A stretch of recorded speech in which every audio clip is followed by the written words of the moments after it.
Olá, turma! Tudo bem com vocês? Espero que sim, tá? Vamos lá, dar continuidade ao nosso assunto. Na aula de hoje, nós vamos iniciar o capítulo 5, tá? Que fica na página 27 do livro de vocês, tá? Aula passada, eu gravei, não foi? Fiz uma aula junto a vocês com resolução da atividade do livro, tá? E nessa aula nós vamos iniciar aqui, o capítulo 5, que fala sobre a atmosfera com ferro, tá? Então a gente vai ver aqui algumas propriedades da nossa atmosfera, ações antrópicas, né, que o homem acaba interferindo, né, mudanças climáticas, poluição do ar, aquecimento global, vamos ver lá sobre o efeito estufa. Então, nesse capítulo 5, tá? É isso que a gente vai estudar. As características, a propriedade e principalmente as ações antrópicas. Um tema importantíssimo, tanto é que é um dos temas que mais cai no Enem, tá? Não somente a poluição atmosfera, mas qualquer tipo de ação antrópica que o ser humano acaba ocasionando, tá? Então vamos lá dar início ao nosso conteúdo. A composição química do ar. Então a gente já começa aqui falando sobre a composição química. Como é a nossa composição? Quem não tiver, rapidinho antes de começar aqui, quem não tem um livro ainda, eu vou mandar, tá? Essas páginas, da 27, 28, 29, que a gente vai na aula de hoje, tá? Estarei mandando para vocês lá no WhatsApp. Só baixa quem não tem o livro, tá? Então vamos falar da composição do ar. Turma, o ar, a gente até viu isso lá no sexto ano, que a composição maior dele é de quem? Do N2, do gás nitrogênio, tá? Então não é oxigênio, de pensar, a nossa atmosfera tem uma maior quantidade de oxigênio, que é o ar que nós respiramos, nós conseguimos inspirar, né? Entrar nos nossos pulmões, nas nossas vias aéreas, fazer a troca gasosa, né? O oxigênio entra aí. Quando você expira, você manda para fora o CO2, tá? Mas não é a maior quantidade de oxigênio. A maior quantidade de nitrogênio é que a gente tem na nossa atmosfera. Depois, o segundo é o oxigênio. Turma, é tão perfeito a nossa composição química do ar, é tão perfeita mesmo que se tivesse a mais, nós iríamos pegar fogo. Sim, nós entraríamos em combustão. Então, para você ver como é feito perfeitamente, tá? Então, mais um pouco, 25, 23, 26, 30% de oxigênio nós pegaremos fogo. Professor, eu ouvi falar também que se lançarem bombas de hidrogênio, 4 bombas de hidrogênio, nosso planeta praticamente acaba, a vida da Terra praticamente irá acabar se lançarem bombas de hidrogênio, ok? Mas, voltando aqui, a nossa composição atmosférica, 78%, tá, de nitrogênio, e os outros 20% você tem do oxigênio, que é o gás, que é o ar, né, que a gente consegue respirar. Professor, mas o nitrogênio tem alguma importância? Tem. O nitrogênio é importantíssimo, principalmente para a formação do nosso DNA. Você já deve ter ouvido, você já deve ter visto falar, né, no DNA. O DNA ele é importantíssimo porque é ele que vai dar o que? As nossas características hereditárias, tá? É ele que tem as nossas informações genéticas, a altura que você vai ter, a pigmentação da cor da sua pele, a cor do cabelo, o formato do seu cabelo, né, nariz, tudo isso são nossas características que nós herdamos dos nossos pais, né? As características hereditárias. Então, o DNA ele é responsável por isso. Também você irá passar para o próximo descendente, né? Caso você queira ter um filho. Então, vamos só ler aqui, curiosidade sobre nitrogênio. O nitrogênio, o gás mais abundante na atmosfera terrestre, é fundamental para a formação de compostos essenciais para os seres vivos, como as proteínas. Por se tratar de um composto que não se combina facilmente com outros elementos, esse gás entra e sai intacto do corpo das pessoas, animais e plantas, né, de corpo de pessoas e de animais e plantas. Como o organismo é incapaz de absorvê-lo, necessário, né, o auxílio de compostos, né, que contêm nitrogênio, os quais são adquiridos por meio da construção de vegetais, da nossa alimentação. Não somente de vegetais, mas também como de animais. Professor, como é que ocorre essa fixação? Como é que a gente consegue incorporar o nitrogênio? Você tem o N2, né, o nitrogênio, na atmosfera. Esse nitrogênio é principalmente fixado quando você tem tempestade, quando você tem chuvas, descargas elétricas, e junto com bactérias, tá? Tem bactérias aqui no solo, que são chamadas, né, de bactérias fixadoras de nitrogênio. Então, essas bactérias elas pegam e fixam esse nitrogênio no solo. Esse nitrogênio que vai estar aqui, ele vai sofrer um processo de modificação, tá? Ele vai virar amônia, depois de amônia ele vira... a amônia também pode ser absorvida por algumas plantas, nem todas, porque ela pode ser tóxica. Ela vira nitrato, ela vira nitrito, de nitrito ela vira nitrato, e o nitrato que vai ser absorvido, ó, pela plantinha. Aí essa plantinha é comida por um herbívoro maior, ou então é comida, né, serve de alimentação para um ser humano, que se alimenta desse vegetal, ou então se alimenta, né, do herbívoro, né, que se alimentou da plantinha. Assim a gente consegue fazer a incorporação de nitrogênio no nosso organismo, é através da nossa alimentação.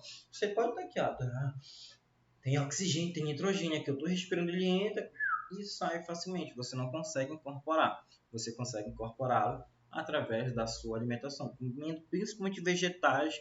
Tá, algumas carnes sim, mas é vegetais que têm maior quantidade de nitrogênio graças às bactérias fixadoras, tá? Ah, professor, esse nitrogênio vem para onde? Principalmente aqui, ó, formação da nossa base nitrogenadas, tá? Lá no nosso DNA, como eu já falei, ó, base nitrogenada, tem o quê? Composta de nitrogênio. Então, por isso que o nitrogênio é importantíssimo para a composição do nosso material genético, de proteínas, mas nós não conseguimos incorporá-lo, tem que respirar. E o oxigênio, 20%, o gás que nós respiramos, ele possibilita com que haja vida no planeta Terra. Se tivesse uma menor quantidade, nós não conseguiríamos respirar, tá? E maior quantidade, nós pegaríamos fogo, nós entraríamos em combustão. 3% você vai ter aqui de outros gases, você vai ter aqui, ó, dióxido de carbono, CO2, e você tem outro aqui, tá? Que são outros gases, ele não está aqui, mas tem um importantíssimo também, ó, que é o CH4, que é o metano. Juntamente com o dióxido de carbono, lá no aquecimento global, vocês vão ver, eles formam gases estufas. O que é gás estufa? Você já viu uma estufa? Ah, professor, nunca vi uma estufa. Quem já viu uma estufa? Levanta a mão. Já deve ter visto uma estufa. Uma estufa, né? Um local fechado que vai manter aquela temperatura constante, né? Principalmente não é uma temperatura agradável, uma temperatura um pouquinho mais quente, tá? Então, o dióxido de carbono e o metano são gases poluidores que trazem prejuízo para a nossa atmosfera, prejuízo para a nossa respiração, contribuem para o efeito estufa porque são gases estufa, eles seguram, eles prendem com ele a poluição. Você tem aqui, ó, argônio, você tem entre outros, né, hélio,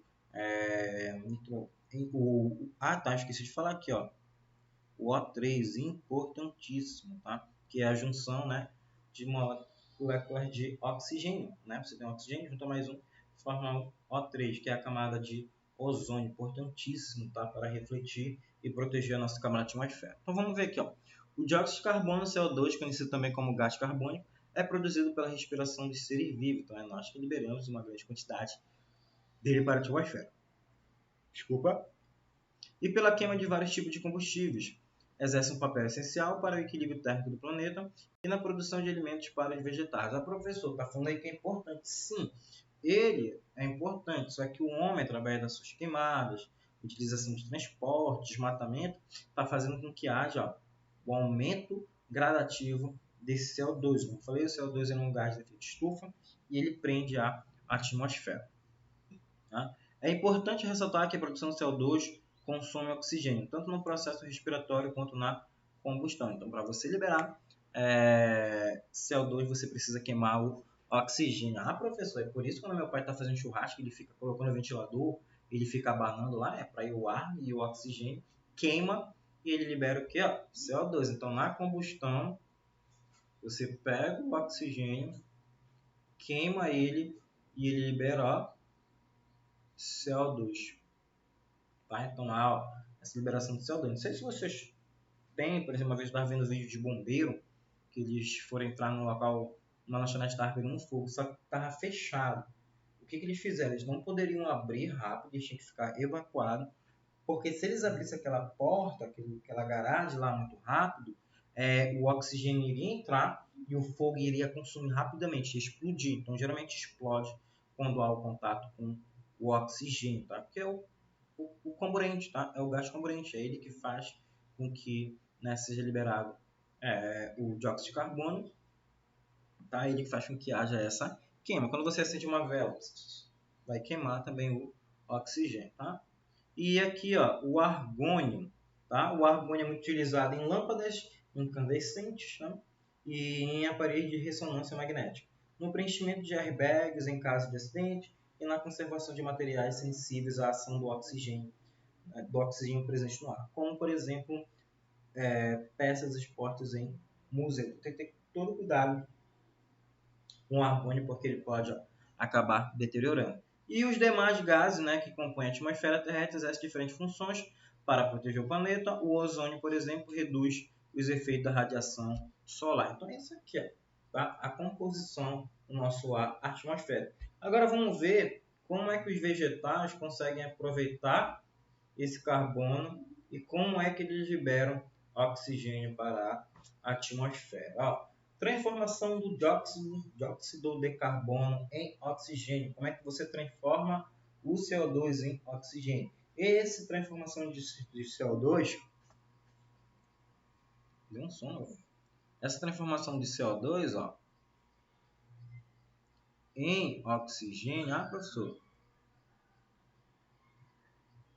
a quebra, né? Se você só separar aqui, não é assim, tá? Não é assim, tá? Que vai fazer com que haja essa liberação. Mas o vegetal ele consome, tá? CO2, água mineral, água e sais minerais, e faz com que seja liberado esse oxigênio. E nas plantas, tá? Elas são importantíssimas porque elas realizam o processo fotossintético. Elas fazem fotossíntese. O que é a fotossíntese, né? Ela é realizada aqui, ó, por essa organela chamado cloroplasto.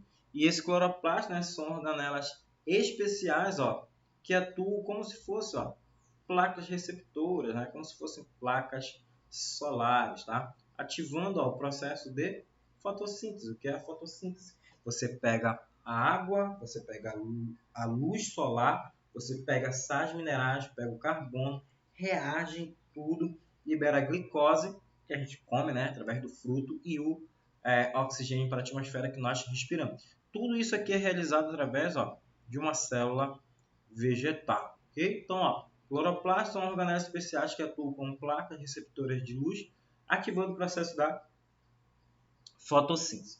E esse processo de fotossíntese vai ocorrer aqui, principalmente ó, lá nas membranas dos tilacóides. Lá no tilacóide que tem a clorofila, né? O pigmento verde, tá? Responsável lá também pelo processo fotossintético. Ó, então, ó, nos tilacóides, tá? No interior do cloroplasto, existe microbolsas denominadas tilacóides. Aparecem várias moedinhas, você sabe quando o comerciante pega, coloca várias moedinhas em cima da outra e passa uma fita durex? Pois é, parece assim mesmo. Tilacóides nas quais está armazenado um composto conhecido como clorofila. A clorofila, a principal função dela aqui, ó, confere a coloração verde aos vegetais. Okay? Na verdade, o que acaba acontecendo é que o verde ele é refletido, é por isso que a gente enxerga o verde. Tá? A planta ela não vai absorver o verde, tá? Ela absorve principalmente lá o vermelho e o azul, e ela vai refletir o verde, e é por isso que a gente enxerga o verde, porque o verde ele é refletido e enxerga nos nossos a gente enxerga nossos olhos, a gente enxerga o verde, ó, tá? Então, ó, confere a coloração verde aos vegetais. E como é que ocorre o processo fotossintético? Ó, o que você vai ter aqui, ó? Você tem a luz ela vai aqui, ó, entrar, tá? Lá no vegetal, lá no seu cloroplasto, através de uma abertura que abre assim, ó, chamada estômatos. O CO2 também, tá? Vai penetrar no vegetal. E você tem aqui, ó, água e sais minerais, ó, que são absorvidos pelas raízes. Tudo isso são levados, são transportados através de vasos condutores, até chegando aqui, né, nas nossas folhas, até produzindo o fruto, e também armazenamento dele no caule, né, no nosso tronco da árvore e nas raízes, dependendo do tipo de vegetal que for. Tá? Então, ó, a água, os minerais, o CO2, a energia luminosa, elas reagem produzindo a glicose, que o vegetal irá produzir o fruto e ela libera também o oxigênio. Professor, de onde é que vem proveniente esse oxigênio? Por que a planta precisa de energia luminosa? Porque a luz do sol, o que ela faz? Bem aqui você tem a água. A água ela serve para isso. A luz solar e a água elas vão servir para isso. A luz solar vem, quebra a molécula de água. Tá? Isso é chamado de fotólise. Então, quebra, o que acontece com o hidrogênio? O hidrogênio fica na planta e o oxigênio vai o quê? Ser liberado para a atmosfera. Então, é dessa forma que acontece o processo fotossintético. A planta pega a luz, tá? Na primeira fase, o que ela faz? Ela capta água, sais minerais e luz. Na primeira fase, isso. O carbono entra só depois. Aí, ela pega essa luz, quebra a água, o hidrogênio fica e ela libera o oxigênio. Tá? Então, é assim que precisa. O carbono ele é absorvido posteriormente. Ela absorve todo o tempo, mas dependendo da temperatura, dependendo do ambiente onde esse vegetal estiver, pode ser um pouquinho mais quente e trazendo prejuízo para o vegetal. Então, só ler aqui o processo que eu acabei de explicar para vocês, era o que estava escrito aqui. Durante a fotossíntese, o CO2 é transformado... ficou em cima, né?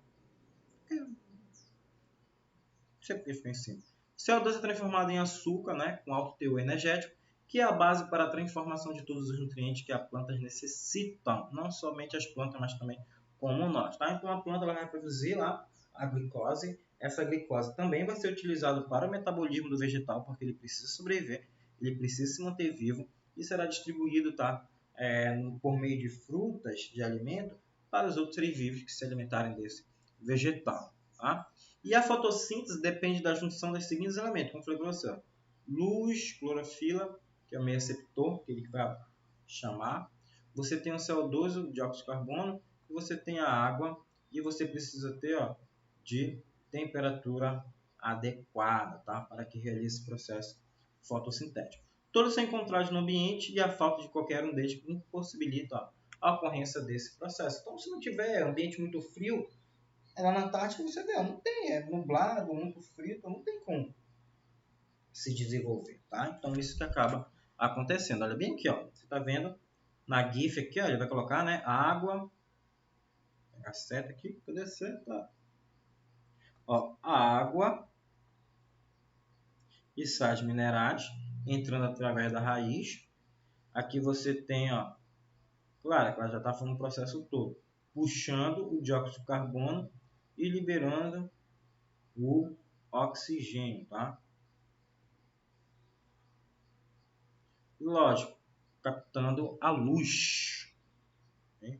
Que é importantíssima para quebrar o que? A água. Então, esse é o processo fotossintético. Lembre-se, os vegetais produzem a glicose porque eles precisam utilizar para o seu metabolismo e eles deixam disponível para os outros seres vivos, tá? Que precisam dessa energia para se manter vivo. E assim como os seres humanos e vegetais respiram, tá? Assim como os seres humanos e vegetais respiram o tempo todo, absorvendo oxigênio do ar e liberando dióxido de carbono na atmosfera. Tá? Respira, né? Absorvendo oxigênio do ar e liberando dióxido de carbono na atmosfera. Durante o dia, a fotossíntese se desenvolve mais intensamente devido à presença da luz. Tá? Então, durante o dia, o processo fotossintético é mais intenso. Mas depende do horário, tá? Então, tem vegetal que ele fecha, tá? Os seus estômatos, que são a abertura onde estão lá os cloroplastos, onde vai ter as células vegetais. Então, ele fecha. Vamos supor uma alta temperatura, uma planta, por exemplo, lá, dependendo do vegetal, é 35 graus, tá? Que ele consegue suportar. 38. Passando disso, a planta saturou, ela começa a fechar seus estômagos. Por quê, professor? Se estiver muito quente. Se estiver muito quente, turma, ela perde água. E se ela perder água, é um fator de risco que ela pode desidratar e vir a morrer. Tá? Então, ela não pode. É por isso que ela fecha, para ela não perder água, principalmente a água. Tá? Como eu falei, durante o dia a fotossíntese se desenvolve mais intensa, né? Devido à presença de luz solar, né? Da radiação solar. À noite, a taxa fotossintética diminui gradativamente até o ponto que passa a ocorrer apenas o processo de respiração. Então, durante o dia, a planta está produzindo a fotossíntese e a planta também está respirando, ela consome oxigênio para sua sobrevivência, tá? Só que a taxa fotossintética ela é maior que a taxa de respiração, tá? Ela precisa produzir mais do que ela consumir, do que ela respirar. Quando você respira, você está com fome. Então, ela precisa produzir mais do que respirar, tá? Então, a taxa fotossintética ela tem que ser maior que a taxa de respiração, senão vai trazer prejuízo. Então, o vegetal, está aqui respirando, como assim, né? Fazendo processo de respiração, está consumindo oxigênio e liberando o CO2. Também acontece o processo fotossintético, né? Incorporando o CO2 e liberando oxigênio. Só que, como eu falei para vocês aqui na fase, o CO2 ele é absorvido principalmente lá na fase escura, tá? Na outra fase. Durante o dia ele pode até ser absorvido, mas como eu falei, se estiver muito quente, a planta fez seus estômatos. Ela não perde água e nem começa a captar carbono. Você já viu aquela plantinha lá, uma florzinha, meio-dia? Quando dá meio-dia, você pode tocar nela ou ela mesmo. Não é aquela que você toca e se encolhe. Tem a plantinha meio-dia também que você pega nela. Próximo ao meio-dia, ela já fica, ela é bem sensível, ela já acaba já se fechando. Mas tem essa florzinha, que o nome dela é meio-dia.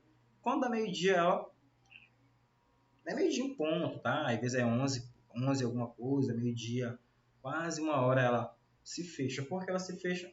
Para ela não perder água para o meio externo e assim desidratar e acabando vir a morrer.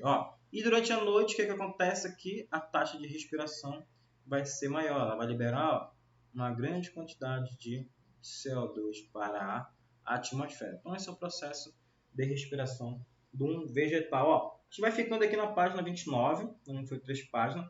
A próxima aula eu continuo com vocês, mas antes disso, peguem o livro de vocês na página 27 e respondam, acompanhe aqui, eu vou responder com vocês. Pausem o vídeo aí.